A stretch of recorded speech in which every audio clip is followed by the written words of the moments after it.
melts away. Liverpool to me isn't like anywhere else. It's a different feeling here, or at least I think it is. The city's got music in it, everyone thinks it. It's got poetry and a folk tradition. Everyone seems to have a story. It's difficult to shake off the feeling that something important happened here, and that whatever it was had an impact on the rest of the world, not just this country. It's locked away. The scene starts around people who sing. There's many here, always have been and always will be. You may recognise some, or see some faces you think you've seen before. But anyway, that's why I like it.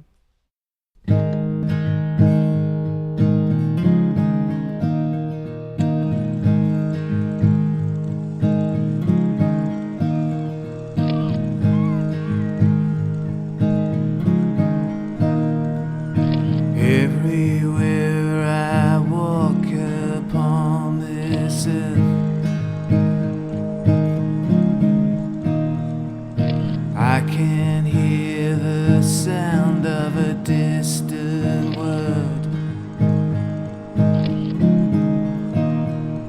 It calls to me in a language still unknown.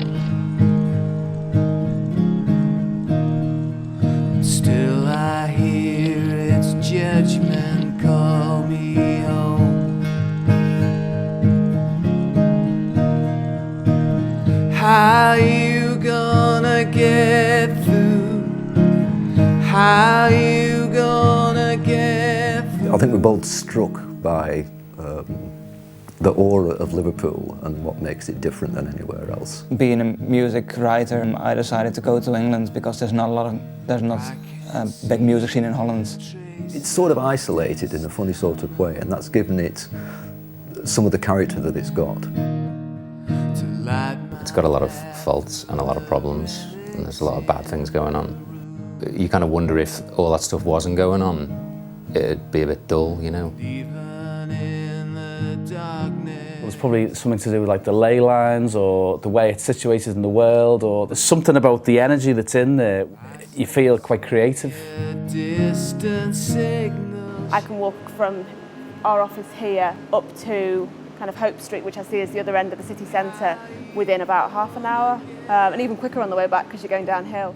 I think there is sort of a localness to Liverpool, which a lot of people gravitate towards, but does actually translate very well on a wider stage. It seems to be quite a small city centre, but it feels like a big city, it feels like something special. This film is about music, playing it, singing it, and writing it.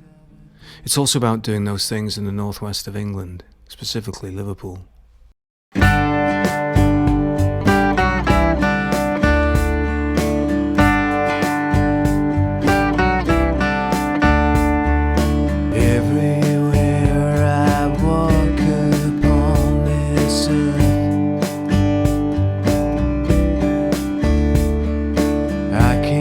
While it has a massive reach and a massive impact on the rest of the world, I think as a community and as a place, it's a very tight-knit and quite a small place. Liverpool audience, don't think you can beat it. In certain venues you go to, it's very much the start of the entire night because you'll see all kinds of madness going on in front of you. If you're in music, it's just kind of like a little village, you know, you just see the same people all the time, usually on Bold Street. To cut through as a performer and be recognised as something different, then you've got to have thought about what you're doing. Plank of wood, strings, a sound box with vocals. You're not going through Liverpool to somewhere else. You're going to Liverpool because that's what your final destination is. God help you all.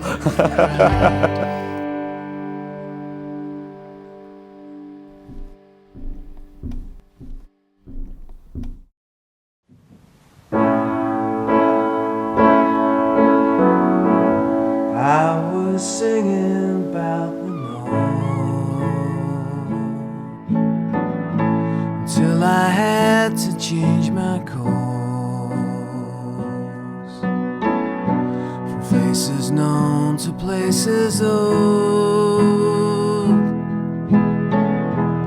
and to one I'd never told. was singing about my friends. This is where the story ends. Singing for those talents blessed, and for one above the rest. So when you move from north to west, seems like you want to be the best. So if you're here before the rest, you've really gone from north to west. I was singing about my friends. This is where the story ends.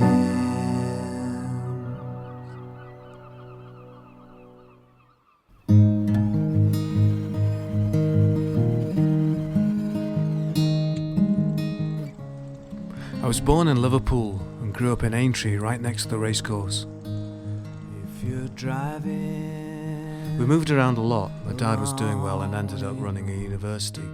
There was a spell in boarding school that was great. I was probably something of a lonely kid up until then. We finished up in Aberdeen, where I went to university, then dropped out to do music when I got the chance. That wasn't a very popular decision and had a big impact on things at home that took years to repair, if ever. I went to London to try my luck in music, but was never able to get major backing. I headed back to Liverpool when things didn't work out. Then I met Trisha and we settled down, but all the time music was in my head, and sooner or later it was coming out again. With many thoughts. There's all these modes of transit, docks and rivers and airports. I think it does have a specific appeal. It's really a feeling. I mean, let's face it, apart from London, there's no place where you would just randomly go to in England.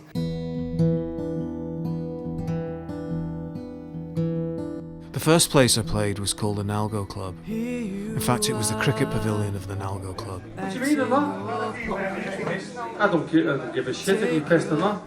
Like, we're not as good as you when we're fucking sober. The club itself had been burnt down, but anyway, when I got there I couldn't find anything. It was just a field in the dark. I walked around and could see a light, so I walked towards the light. Warm your heart, gone cool.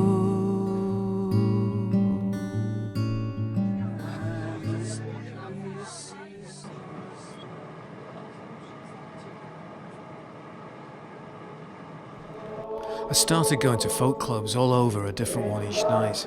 You meet a lot of interesting people, some great musicians no one outside these places has ever heard of, or probably ever will.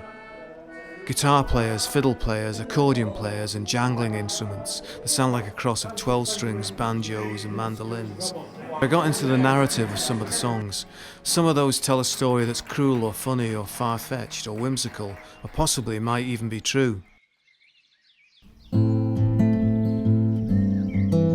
Rob's music is storytelling. He tells a story.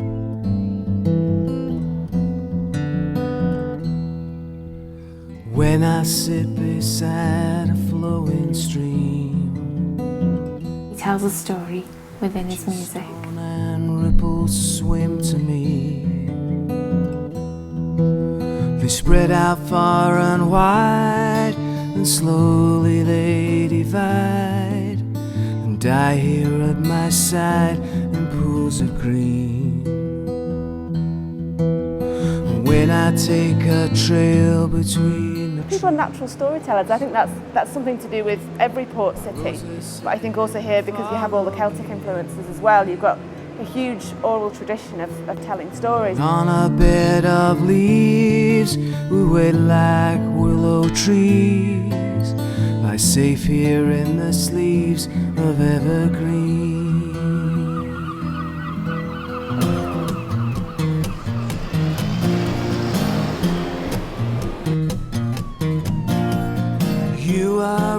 Chili's in Wavertree was a great scene. Everyone who played there seemed to be great, as in, you'd pay to go and see them great rather than quite nice, but... I thought I could get musicians down there to come and play. I turned up on my own with an acoustic guitar, like, well, I think it was Wednesday evening. People looked at me, sort of said, like, who's this? What's happening here? He came in with an acoustic guitar, and he came and said, hello, my name's Rob Clarke. And I said, all right, Rob, do you want to get up and play? And he said, yeah, Defo. Like, so we got up and played, and he played this beautiful tune. It's a collection of personalities, and these personalities could be so varied, but they managed to exist in the same room for a couple of hours. I was having a bit of a bad time of things, to say the least. I'd become somewhat of a recluse. I proceeded to have a nervous breakdown live on stage while playing A minor. No face recognised and no personality. It's basically just about the music. It's not about the performer or the performance. You built your life around performing at Chili's because that was where you met your mates, and everyone performed and everyone did their new music, and it was a very creative time. I think because it attracted so many artists, and then all the friends of those artists, and then kind of spreading out a bit further, you know, associates, and then people who were generally interested in that scene. It was a great night, Chili's. You should have been there.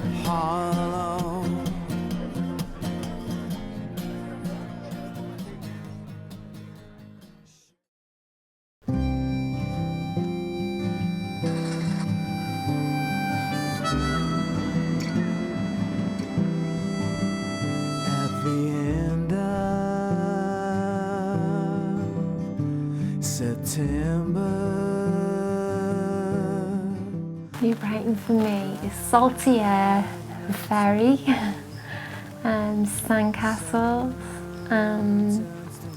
the pier, waves, looking under rocks for crabs.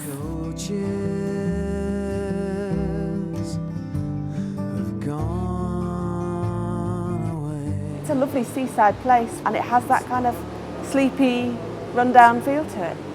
It almost feels as though you're sneaking into somewhere that nobody else knows about.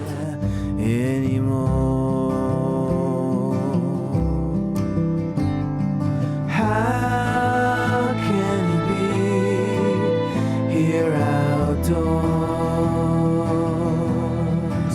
Nothing's impossible out here for sure.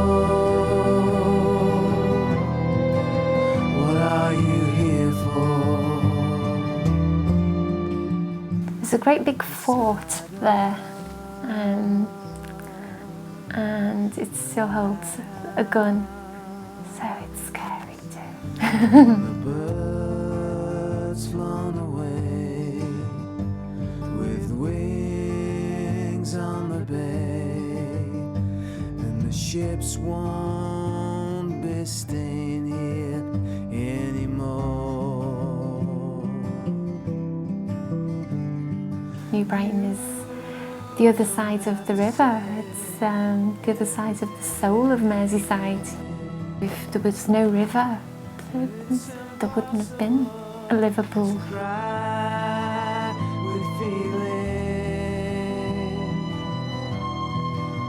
What are you expecting?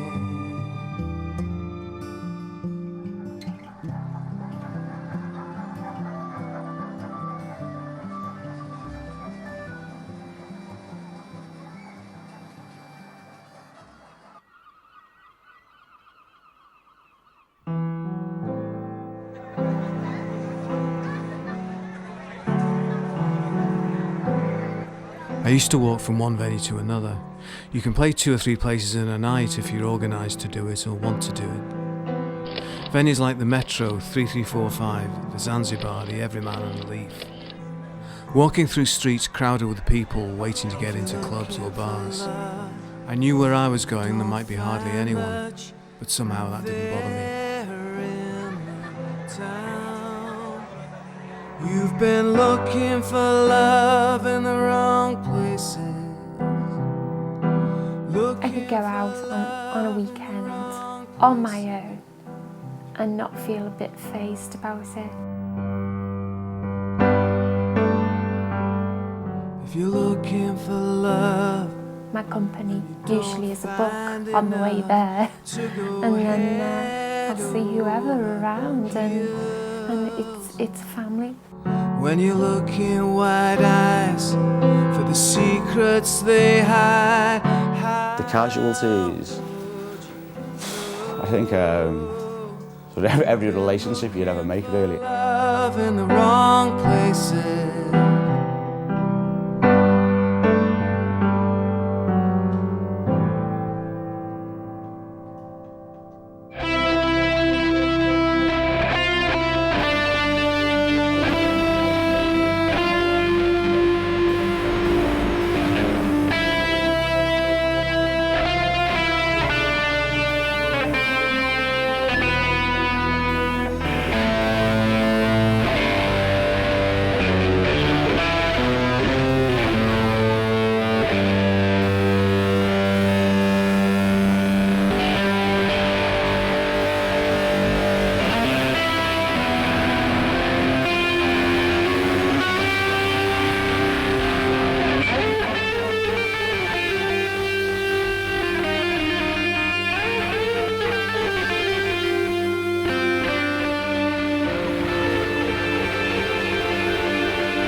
How do you break through?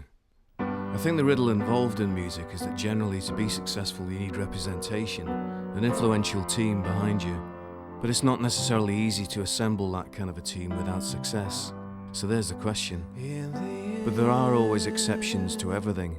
In fact, when you come to think about it, to achieve something like that is sort of exceptional anyway. Everyone has a theory or could give reasons for what they have or haven't achieved. But the same factors that made one guy successful wouldn't make another guy successful, and vice versa. So as in many things, the magic formula remains just that, magic. What you say may never be. Every performer gets on stage because of some sort of want or wish or craving for other people's, for want of a better word, adoration. It's all about being wanted. You put yourself up in front of others, you sing about personal stuff in your life, usually, but it's the way you deliver it that gives it its difference. You know, the songs they're singing are about pain or struggles that they've been through. I think that's one of the things that keeps everyone coming back to it, people who are consumed by music.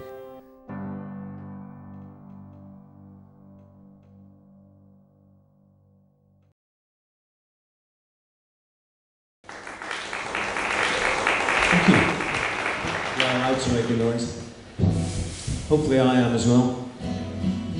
Merseyside Cinema. I used to write a song every Wednesday to play in Chili's that night. One was about a local old-time cinema that was closing down. What could someone like me do to help stop a great cinema go out of business? I want to know where all the velvet seats will go. Don't throw in a skip what might have sailed in an Atlantic ship. I want to know where all the velvet seats will go. Don't throw in a skip what might have sailed in an Atlantic ship. Who owns the bricks? Who pays the tax? We've got to add now to save our cinema. BBC News the North West. It's now approaching 5 minutes past 9. The Pool with Dave Monks on BBC Radio Merseyside. The day that Paul met John.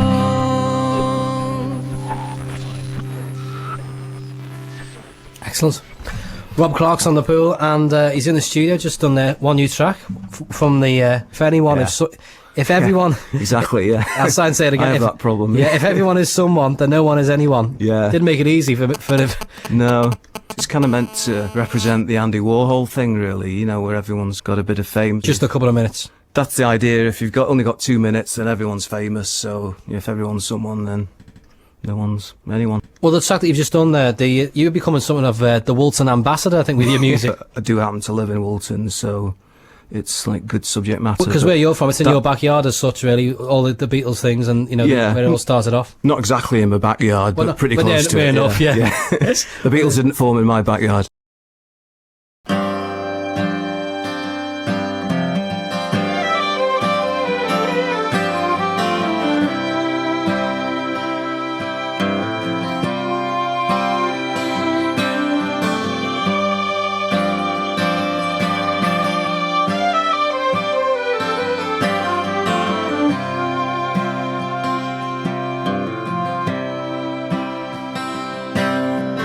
If everyone is someone, then no one is anyone anymore.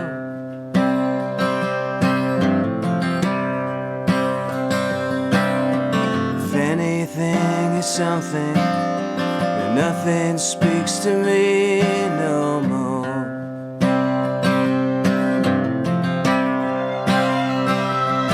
If no one is anyone, still someone must be someone, don't forget.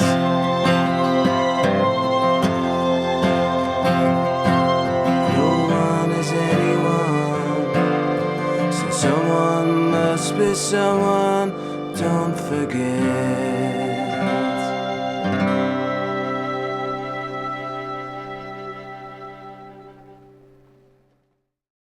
I always thought the strength of what Rob does is due to how he performs the material.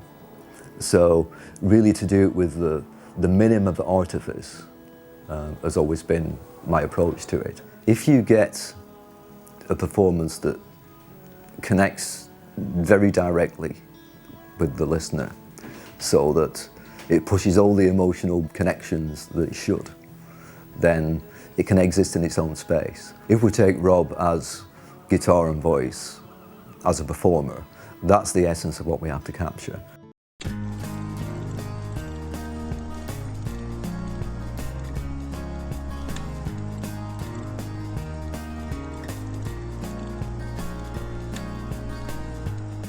Long Way North was the first record I worked on with Rob. He'd already recorded some of the songs as guitar and voice, and he'd already recorded some of the songs in demo form. What we did was basically a very simple live guitar, live vocal performance. Basically you go for the jugular, and either you make the worst record there ever was, or you make one that lives forever.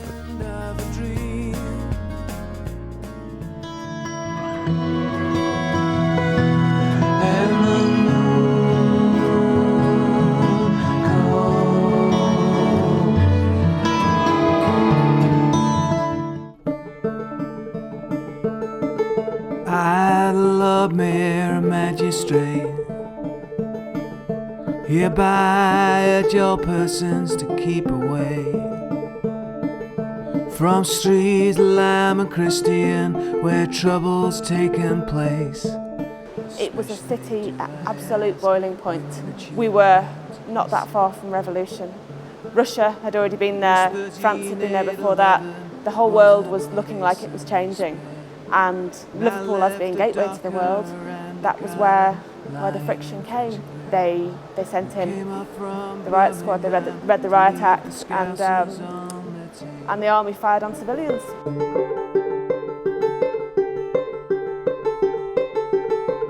In the great unrest. You had a situation where the government didn't see a way out of it because they saw how strong people's resolve in Liverpool was. It was the beginning of the end for that tyrannical rule of the people who owned the ships and owned the factories and owned a lot of the docks.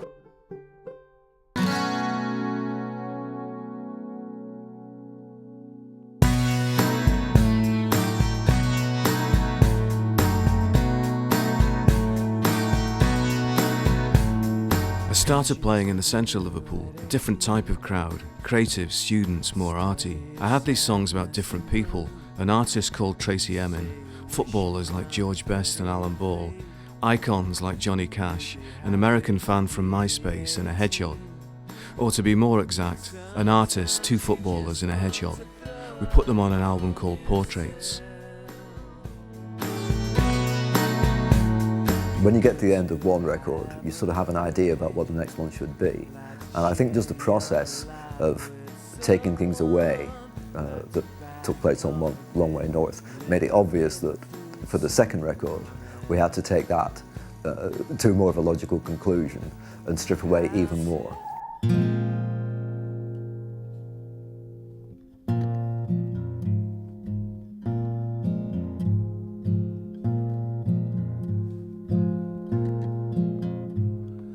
Pictures of you at 18, a study of sadness in blue. You say you wish you weren't 33, and you'd be happy to be 18. Sometimes you just want to throw up on yourself. Be good to Portraits was taking the same idea but stripping it back even further. Very, very minimal approach to it. Use as little as possible rather than think, what can we add to this to make it better? It was, what can we take away from this to make it better? And as Portraits was a very narrative album, it was important that all the lyrical content was very much to the fore.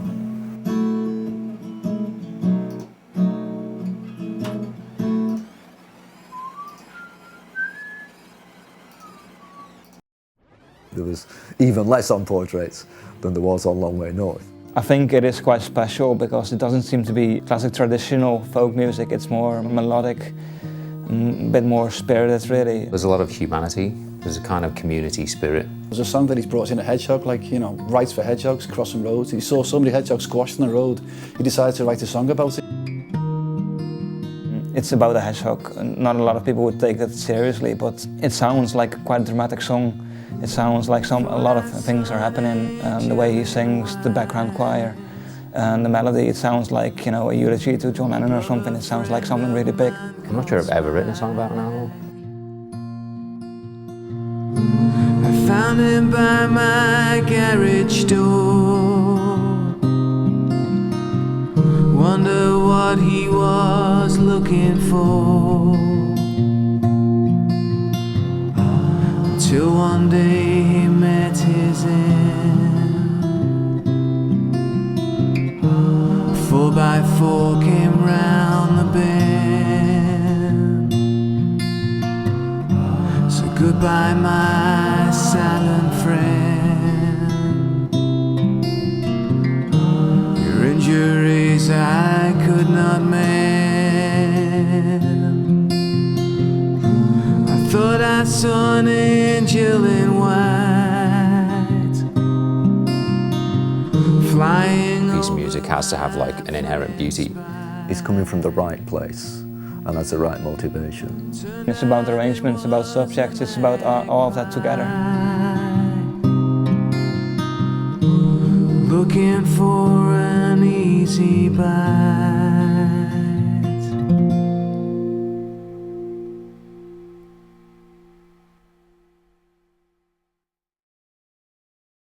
There's a confidence in Liverpool vocalists, shall we say as a whole, that you don't necessarily find everywhere. Compared to a lot of English towns and cities, people who live here tend to be, I think on the whole, maybe a little bit more outgoing or a little bit more vocal, and certainly very articulate. They like language and they like singing because that's part of the language.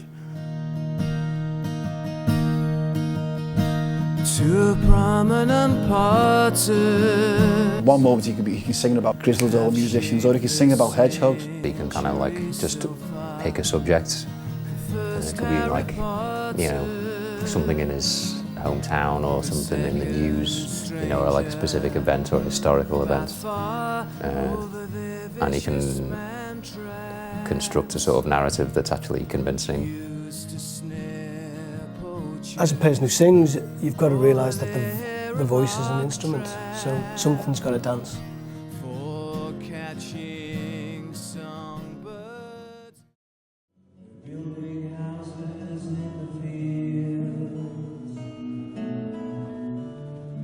Playing in front of an audience gets addictive. You could say it's a craft you're trying to refine and get better.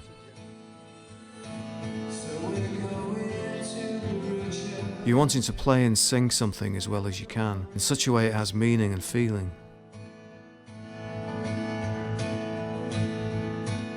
There's also issues of control on what you're saying. But sometimes what you're not saying is as important as what you are.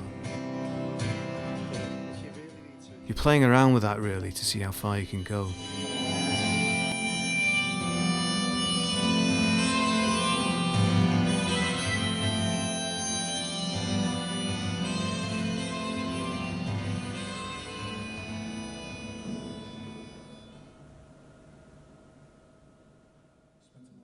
What could I do in a minute and 5?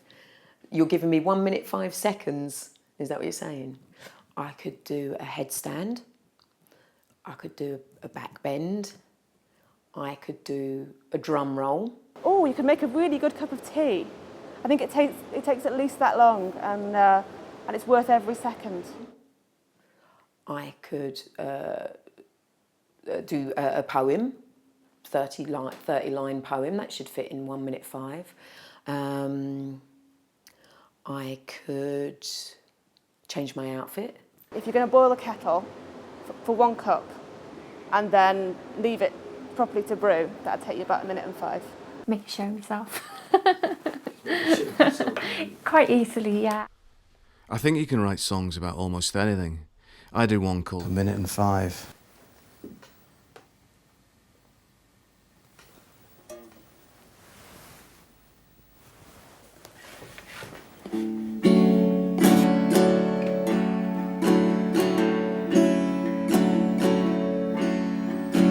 Can't boil an egg in 1 minute and 5. It takes more than 2 minutes for a wonder. It takes 3 minutes to run a 4-minute mile, but you can't boil an egg in 1 minute and 5.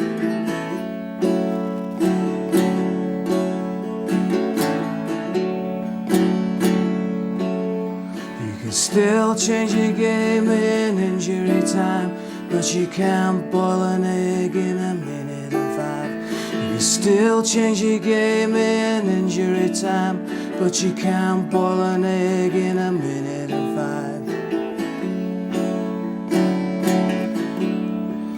You can't boil an egg in 1 minute and 5.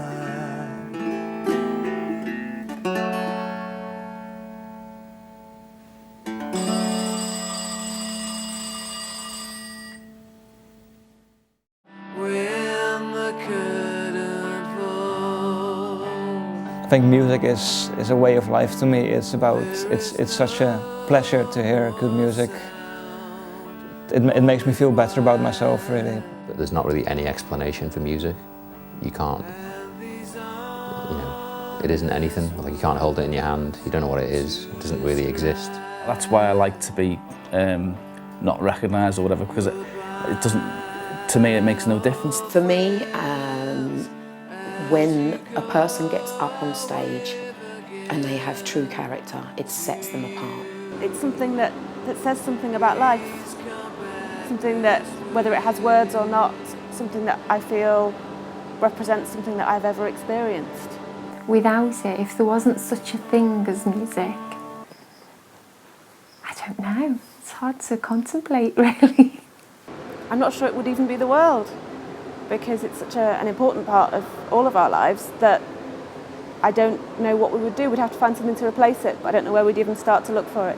Could be old drones, like ants or wasps. Well, it'd be very quiet, wouldn't it? And a much sadder place.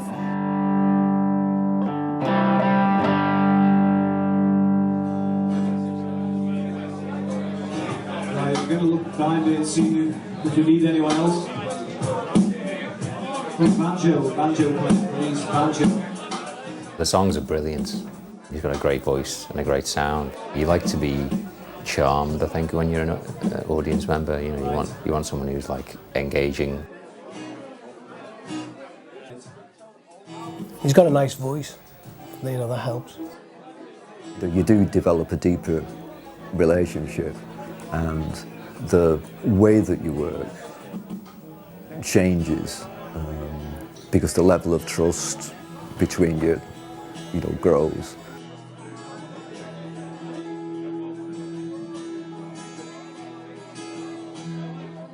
When you go outside here, every bar, every pub, every venue's got some kind of band night. What you're doing has got to be completely, unique and something that's going to grab you. Rob Clarke in 5 years' time, I'd probably see a little bit greyer, maybe a big beard, walking around with the caftan on. In between songs as well, it gives you some dry comedy. It's very, he can be very surreal. The thing about Rob is he's got a kind of, I don't know, very dry sense of humour. The sophistication of Rob is most people who are too stupid don't get on, and that's what makes it even funnier, because you can hear him saying something and just ripping the audience. And the audience, half of them are laughing and the other half just haven't got a clue.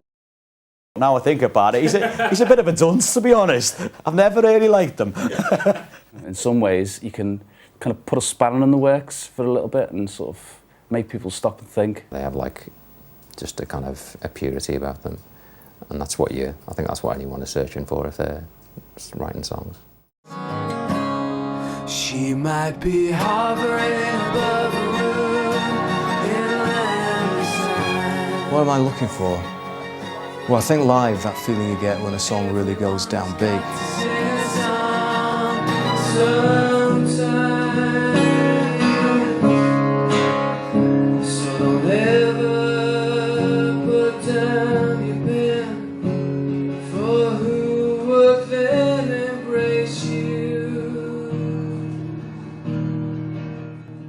And I think as long as there is some way of getting your music to your audience, I think Rob can continue indefinitely. Don't ever put down your pen.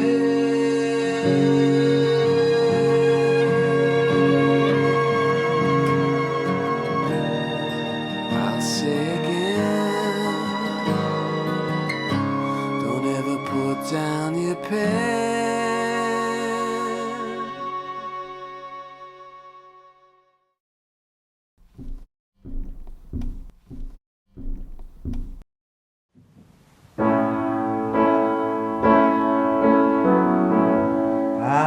Singing about the north until I had to change my course from faces known to places old, and to one I'd never told. I was singing about my friends. This is where the story ends.